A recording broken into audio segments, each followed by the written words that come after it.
Feud, bago tayo magpatuloy, shout out muna tayo sa mga loyal viewers natin, mga kapuso viewers sa Arevalo City, Iloilo,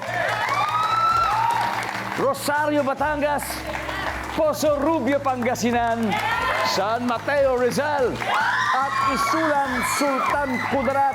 Naku, maraming salamat po sa inyo. Happy viewing din sa ating mga overseas viewers all the way from Brussels, Belgium. Yan, pinapalabas tayo dyan sa Quebec, Canada. Mula sa Oman at Sabah, Malaysia. Kaya maraming salamat po sa mga Pinoy natin dyan nanonood. Dito naman po sa game, leading ang Mr. Pilipinas Worldwide with 86 points. Pero, pipilitin ng United Navy Wives na makabawi. Yes! Ba? Kaya tawagin na natin ang Mr. Pilipinas Global 2023 na si John at si Miss Mau. Let's play round 2.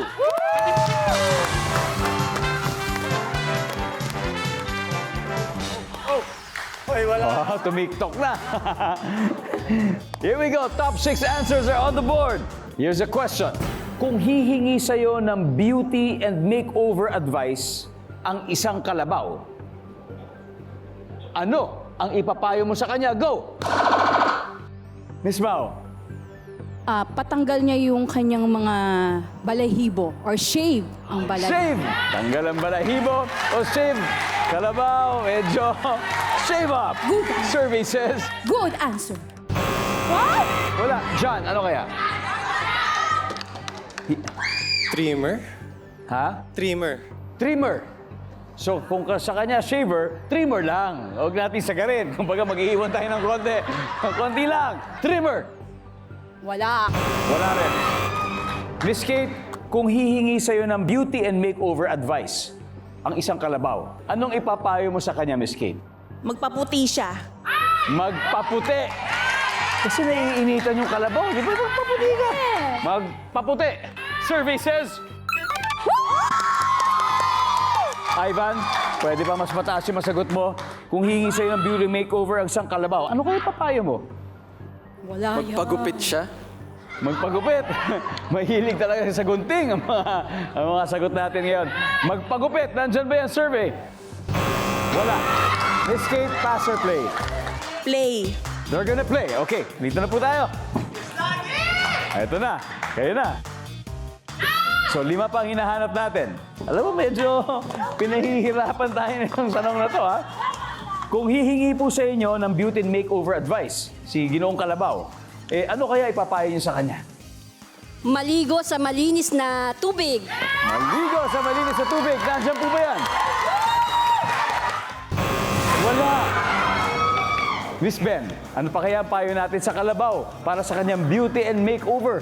Magpa-liposuction. Magpa-liposuction! Magpa-liposuction. Nandiyan ba yung survey? Wow! Ang galing nun. Talagang specific. Ako hindi ko akalain, pero hanep. Grabe. Miss Mau, Magpa-facial. magpa-facial. Nandiyan ba yan? Survey says... Wala rin. Guys, stand by to steal. Usap-usap na kayo. Pero may chance pa si Miss Kate. Yes. Ano pa kaya? Ano po kayang beauty and makeover advice na pwede natin ibigay sa Kalabaw? Manicure. Manicure! Ano kaya itsura ng mga kuko nila? Di ba? Siguro buong araw sila nasa bukid, di ba? Nila, ipamanicure natin yan. Manicure! Wala rin. Enzo, Mag-toothbrush. Wala yan. mag-toothbrush. Ivan, Maligo. maligo. John, Manicure, pedicure. manicure, pedicure. Joshua, bilang team captain, isa lang kailangan natin. Isa lang kailangan natin. Wala yan. Mag-toothbrush. Mag-toothbrush! Kung tama ang toothbrush, panalo sila sa round na to. We'll see. Survey says toothbrush. Wala! Okay. Guys, aminin natin, medyo mahirap-hirap Wala ito. nga yun. Tingnan natin ang mga hindi natin nakuha. Number 6, please. Mag-exercise. Number 5. Botox. Malapit sa auto. Number 4. Sleep? Paano masasabihin sa Kalabaw yun? Number 3. Magpapayat. Ayan po. May score na rin po sa wakas ang United Navy Wives. They have 64 points.